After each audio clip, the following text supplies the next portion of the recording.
Hello friends, स्वागत है आपका एक और नई वीडियो में। तो आज की इस वीडियो में हम पता करने वाले हैं कि आईपीओ क्या होता है, जिसको हम इनिशियल पब्लिक ऑफरिंग कहते हैं।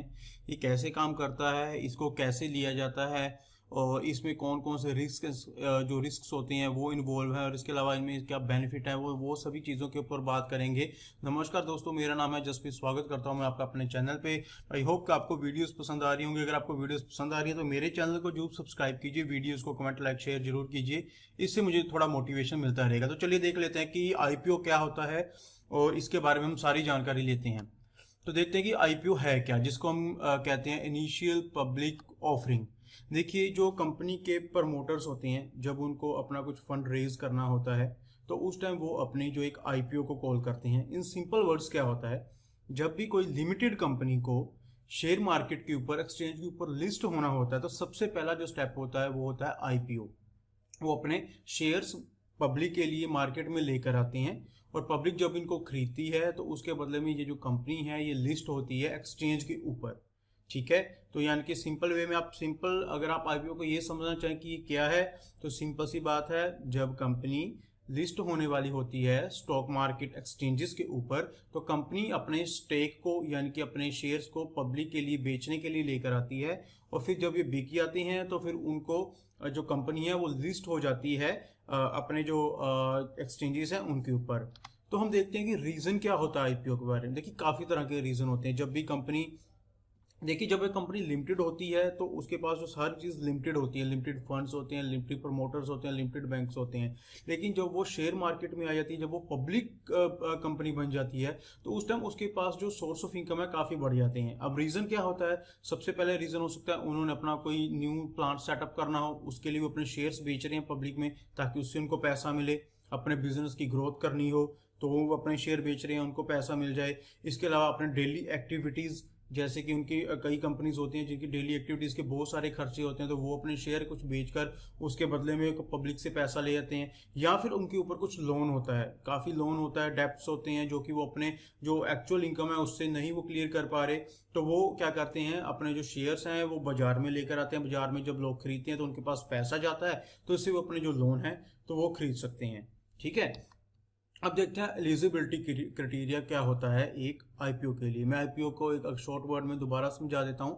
आईपीओ एक ऐसी चीज है, इनिशियल पब्लिक ऑफरिंग, कि जब कंपनी ने लिस्ट होना होता है एक्सचेंज के ऊपर तो वो अपने शेयर्स पब्लिक में बेचती है। और जब वो स्टॉक्स हैं, जब उनके शेयर्स हैं वो बिकते हैं, तो इसको हम एक पूरे प्रोसेस को आईपीओ कहते हैं। और आईपीओ जो हमारे जैसे रिटेलर्स हैं हमें मिलता है, वो हम इस आईपीओ को खरीदते हैं, इसके बदले में हम कंपनी को पैसे देते हैं। तो एलिजिबिलिटी क्राइटेरिया क्या होता है कंपनी के लिए, कौन कौन सी कंपनी है जो आईपीओ को शेयर कर सकती हैं। देखिए, सबसे पहले जो कंपनी की इनकम है वो एटलीस्ट 3 करोड़ की, जो एसेट्स हैं पिछले 3 सालों में कम से कम 3 करोड़ होनी चाहिए। इसके अलावा क्या होना चाहिए, जो कंपनी की जो एवरेज ऑपरेटिंग प्रॉफिट है वो कम से कम 15 करोड़ रुपया होना चाहिए पिछले 3 सालों में अमंग 5 ईयर्स, यानी कि पिछले 5 सालों की तुलना में कम से कम 3 सालों में उनका जो प्रॉफिट है हर साल 15 करोड़ का कम से कम होना चाहिए, तभी वो आईपीओ के लिए एलिजिबल होती हैं। इसके अलावा क्या होता है, उनकी जो टोटल वैल्यू है कंपनी की, जितनी भी वैल्यू है जो आईपीओ उन्होंने लेकर आना है, वो उनका जो उनकी नेटवर्थ है टोटल उसके 5 टाइम से ज़्यादा नहीं होना चाहिए। ठीक है, और इसके अलावा क्या है कि कंपनी का सबसे बड़ा ये रूल है, जब आपने आईपीओ लेकर आना तो आपकी जो कंपनी है बिल्कुल प्रॉफिटेबल होनी चाहिए। आपका जो प्रॉफिट है, आपकी जो नेटवर्थ है वो बिल्कुल भी वॉश्ड आउट नहीं होनी चाहिए। लाइक लॉसेस हो रहे हैं, आपके रिजल्ट नेगेटिव आ रहे हैं, नेटवर्थ आपकी डाउन हो रही है, तो ऐसे कभी नहीं होना चाहिए। आपकी जो कंपनी है वो बिल्कुल प्रॉपर वे में काम कर रही होनी चाहिए। और उसके अलावा आपके जो भी वैलिड डॉक्यूमेंटेशन होती हैं, जितना भी आपका सारा कंपनी का कारोबार चल रहा है, इसके अलावा जो भी चीज़ें हैं वो सभी आपको सेबी, जो मैंने आपको बताया था, security exchange board of India, इसके पास आपने सबमिट करनी होती है। ये आपको अप्रूवल देती है और उसके बाद जो कंपनी है एलिजिबल हो जाती है अपना आईपीओ लाने के लिए। अब देखते हैं आईपीओ के लिए कौन कौन अप्लाई कर सकता है। देखिए, सेबी ने क्लासीफाई किया हुआ है इन्वेस्टर्स को 3 ब्रॉड कैटेगरीज में। एक है रिटेल, एक है नॉन रिटेल और तीसरा है क्वालिफाइड इंस्टीट्यूशनल बिडर्स। तो देख लेते हैं आरआरआई क्या, यानी कि रिटेल इंडिविजुअल इन्वेस्टर, जिनके लिए 35% इस आईपीओ का जो फिक्स होता है। नॉन इंस्टीट्यूशनल इन्वेस्टर उनके लिए 15% फिक्स होता है। क्वालिफाइड इंस्टीट्यूशनल बिडर उनके लिए 50% आईपीओ है वो जो रिजर्व होता है। इससे क्या होता है, अब देखिए ये कैटेगरीज में डिवाइड इसलिए की जाती है क्योंकि रिटेल जो हमारी जैसी हैं नॉर्मल इंसान वो भी इसमें पार्टिसिपेट कर सके, जो हमसे थोड़े ऊपर हैं वो भी पार्टिसिपेट कर सकें, और उसके अलावा जो बड़े बड़े इंस्टीट्यूशनल हैं, बहुत बड़ी बड़ी फर्म्स हैं, बहुत बड़े mutual funds, banks, commercial banks, foreign exchanges हैं, वो सभी इसमें इन्वेस्ट कर सकें। तो इसलिए ये सभी को कैटेगरीज किया गया ताकि सभी इसमें जो अपना हिस्सा है वो डाल सकें।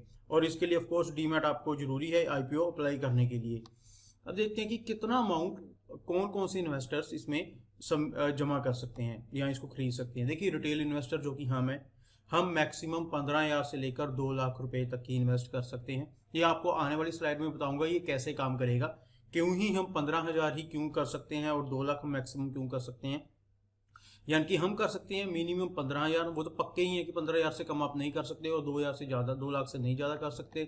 उसके अलावा जो नॉन इंडिविजुअल इन्वेस्टर्स होते हैं ये कौन होते हैं। देखिए ये कॉर्पोरेट बॉडीज होगी, छोटी छोटी कंपनीज होगी, ट्रस्ट होगी, साइंस इंस्टीट्यूट्स होगी, सोसाइटीज होगी, ठीक है। ये सभी जो कंपनीज हैं ये अगर 2 लाख से ऊपर की इन्वेस्टमेंट करते हैं तो इनको नॉन इंडिविजुअल इन्वेस्टर कहा जाता है। देखिए इंडिविजुअल इन्वेस्टर यानी कि एक बंदा जो कि 2 लाख तक लिमिट है, और जो नॉन इंडिविजुअल है वो 2 लाख से ऊपर तक का जो आईपीओ में इन्वेस्ट कर सकते हैं।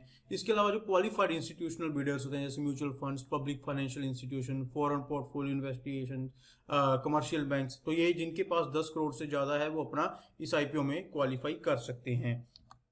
अब देखते हैं अप्लाई कैसे होता है, मतलब आईपीओ कैसे अप्लाई होता है। जब कंपनी बन गई, कंपनी लिमिटेड है, अब उसने लिस्ट एक्सचेंज के ऊपर लिस्ट होना है, उसको अप्रूवल भी मिल गई है सेबी की, तो अब उसने कुछ शेयर्स हैं, जितनी भी शेयर्स हैं उसने वो बेचने हैं, ठीक है। तो उन बेचने का क्या प्रोसेस है, हम उनको कैसे खरीद सकते हैं, क्या प्रोसेस है, वे अभी हम देखते हैं। देखिए ये एक चार्ट है एक कंपनी का, ठीक है। अब ये SWSL ये एक कंपनी है, ठीक है। मान लीजिए इसका भी आईपीओ होना है, ये अभी लिस्ट नहीं हुई है, इसने अभी लिस्ट होना है, लेकिन लिस्ट होने से पहले आपको ये कंपनी ने लिस्ट होने से पहले आपके लिए ये सारी इंफॉर्मेशन दे दी है। और ये जो भी इंफॉर्मेशन होती है आपकी, जो भी डीमैट अकाउंट की या जो आपकी एप्स होते हैं जैसे ज़ीरोधा, पेटीएम, वहां पे आपके पास आ जाती है। तो मान लीजिए SWSL एक कंपनी है जिसने अपना आईपीओ इशू करना है, जिसकी ओपन हो रही है 6/8/2019 को। एक एग्जाम्पल दिया है मैंने, ठीक है। 6/8/2019 को ये जो आईपीओ है ये ओपन हुआ। एंड कब होगा, सिर्फ 2 दिन का आपको टाइम मिलता है, 8/8/2019। और अगर आप इसका टाइमिंग देखें तो IPO window will remain open till 10 AM till 5 PM, तो यानी कि सुबह 10 बजे से लेके 5 बजे तक आप बिड्स लगा सकते हैं इसके ऊपर। एंड डेट होगी इसकी 8/8/2019।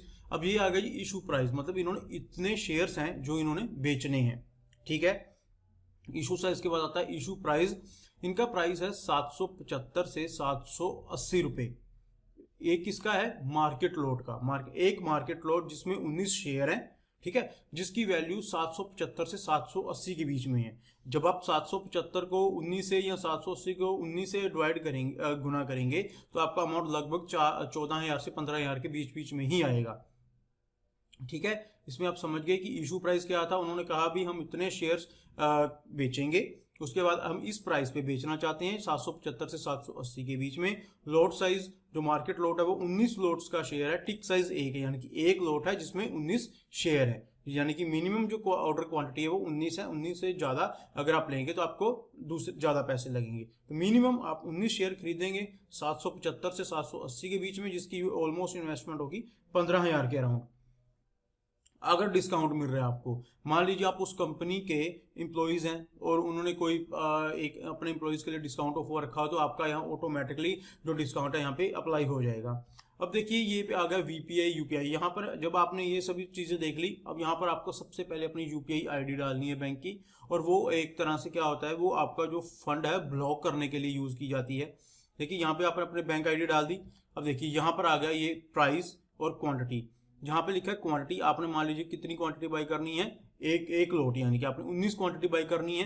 अब देखिए यहाँ पे 2 ऑप्शन आ रहे हैं, एक कट ऑफ और एक प्राइस। देखिए कट ऑफ का मतलब क्या होता है, जो प्राइस है जैसे 775 से 780, अगर आप कट ऑफ कर देते तो आप 780 पे लेने के लिए तैयार हैं, ये मतलब होता है कट ऑफ। अगर आप कट ऑफ पे क्लिक कर देंगे तो आपको अगर ये आईपीओ इशू हो जाता है तो 780 रुपये पे भी आपको ये आईपीओ इशू हो जाएगा। और अगर आप प्राइस खुद का डालना चाहते हैं तो आपको 775 से लेकर 780 के बीच में आप कोई भी प्राइस डाल सकते हैं, ठीक है। तो इससे आपका जो भी प्राइस है, जो भी आपकी क्वांटिटी है, जिस भी प्राइस पे आप लेना चाहते हैं, उसी के अकॉर्डिंगली जो आपका अमाउंट है वो डिडक्ट होगा। अभी होगा एक क्वांटिटी, अब ये दूसरी क्वांटिटी मान लीजिए आपने ऊपर 19 क्वांटिटी को आपने कह दिया भी मैं 780 पे ले लूंगा, फिर दोबारा आपने एक और लोड खरीदा जो कि लगभग 15,000 के राउंड होगा, फिर आपने उसको कट ऑफ कर दिया कि मैं ये 780 पे ले लूंगा, फिर दोबारा आपने अप्लाई किया, तो लगभग आप ऐसे ही करके काफ़ी सारे अप्लाई कर सकते हैं। ठीक है, और इसके अलावा यहाँ पर आपको जो अपना डिक्लेरेशन है वो देनी होती है, उसके बाद आपको सबमिट पे क्लिक करना होता है, और जहाँ पे ये लिखा है अमाउंट टू बी ब्लॉक्ड, यहाँ पे आपका अमाउंट ब्लॉक हो जाएगा जितने के लिए भी आपने अप्लाई किया है, 15,000, 30,000, 45,000, जितने भी रुपए के लिए आप करोगे तो आपके बैंक में आपको यूपीआई जो आईडी है वो उसके ऊपर आपको परमिशन देनी होगी, आपके पास मैसेज आएगा, आप परमिशन देंगे तो आपका ये जो सारे का सारा अमाउंट है ये आपके बैंक अकाउंट से ब्लॉक हो जाएगा।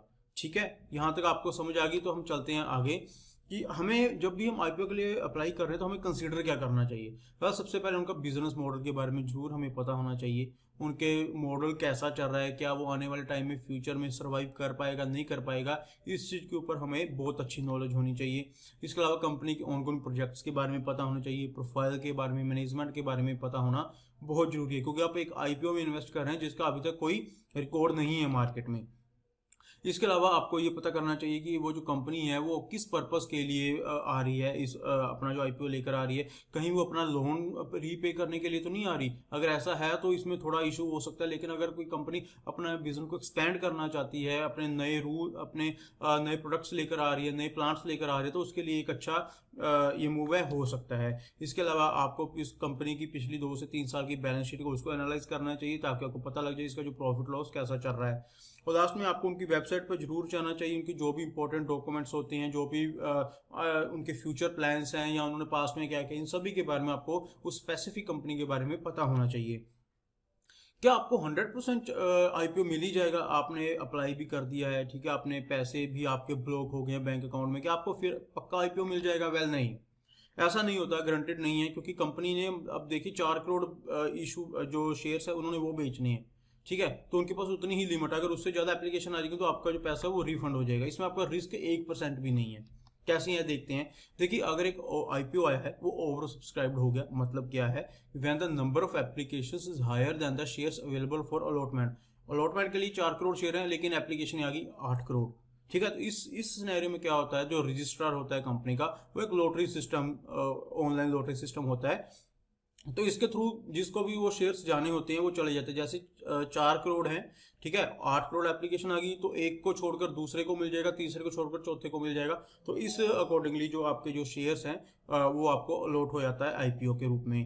और इसके अलावा अगर आपको आईपीओ नहीं मिलता तो जो आपकी पैसे हैं ब्लॉक की हुई हैं बैंक ने, विद इन 15 डेज आपके बैंक में वो दोबारा रिफंड हो जाए, तो इसमें आपका रिस्क नहीं है। अगर आपको आईपीओ मिल गया तो ठीक है, आपको आईपीओ मिल गया, जब कंपनी लिस्ट होगी तो आप उसको सेल परचेज उसके शेयर्स कर सकते हैं, और अगर नहीं मिला तो आपके जो 15 दिन में ये पैसे वापस आ जाएंगे without any risk.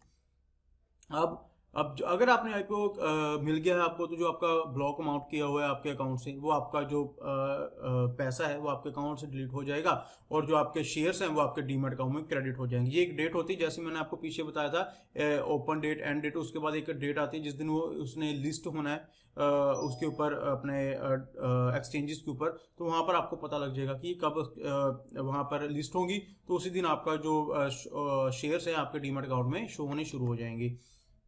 On the day of listing you can sell these share as or hold as per requirement। देखिए जिस दिन ही लिस्टिंग होगी आप देख लीजिए, अगर आपको प्रॉफिट में आईपीओ आया है तो आप उसको बेच सकते हैं, अदरवाइज आपने उसको होल्ड करना है तो आप होल्ड कर सकते हैं।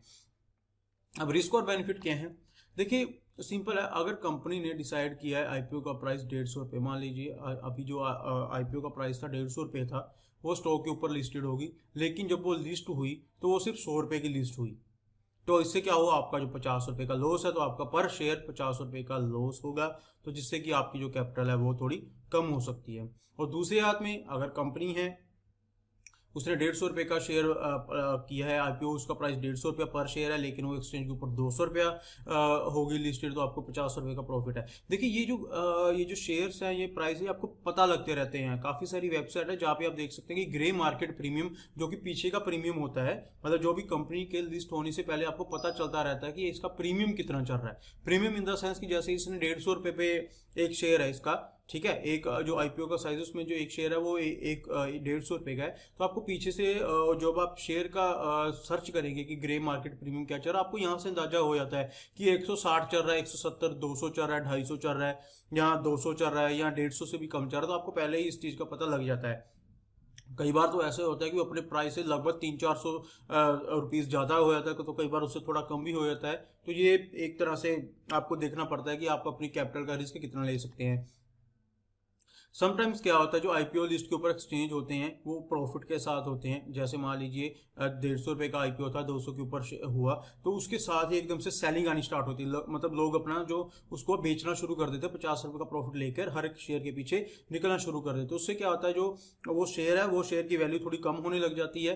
तो ये चीज़ भी आपको ध्यान रखनी चाहिए। अगर आपको पहले अच्छा प्रॉफिट हो रहा है, अगर आप शॉर्ट टर्म के लिए आईपीओ में आए, तो आप उसी टाइम अपना प्रॉफिट बुक करके निकल सकते हैं। और जब भी आपको अप्लाई करना है आईपीओ के लिए, तो आपको आपका रिस्क पता होना चाहिए कि आपका जो रिस्क है, आईपीओ जरूरी नहीं है कि ऊपर ही जाएगा। आपने अगर सुना होगा, पेटीएम हो गया, एलआईसी हो गया, काफ़ी सारी चीज़ें ऐसी थी। बड़े बड़े आईपीओ का 2000 रुपये का आईपीओ पेटीएम का स्टार्ट हुआ था, जो कि सिर्फ आज शायद 6-7 महीने हुए, और आज सिर्फ 500 रुपये पे आ गया, वो 500 से भी नीचे आ गया है। तो आपको ये चीज़ों के ऊपर ध्यान रखना पड़ेगा। इसलिए जो मैंने आपको कैटेगरीज बताई थी, जो आपको मैंने बताया था कि आपको क्या क्या पढ़ देना चाहिए कंपनी के बारे में, तो मॉडल्स के बारे में बहुत अच्छे से आपको जानकारी होनी चाहिए। तो दोस्तों, ये थी आज की वीडियो जिसमें मैंने आईपीओ के बारे में बताया। आई होप कि आपको ये वीडियो पसंद आई होगी। अगर आपको वीडियो पसंद आई तो आप मेरे चैनल को जरूर लाइक, सब्सक्राइब और शेयर कीजिए। इससे मुझे थोड़ा मोटिवेशन मिलता रहेगा, और आने वाले दिनों में मैं आपके लिए और भी काफ़ी अच्छी जो वीडियोज़ लेकर आता रहूँगा। ये बिल्कुल जो जितनी भी वीडियोज़ होंगी फ्री ऑफ कॉस्ट होंगी, बिल्कुल स्टॉक मार्केट के बेसिक से आपको बताऊँगा। तो मिलते हैं हम दोस्तों अगली वीडियो में।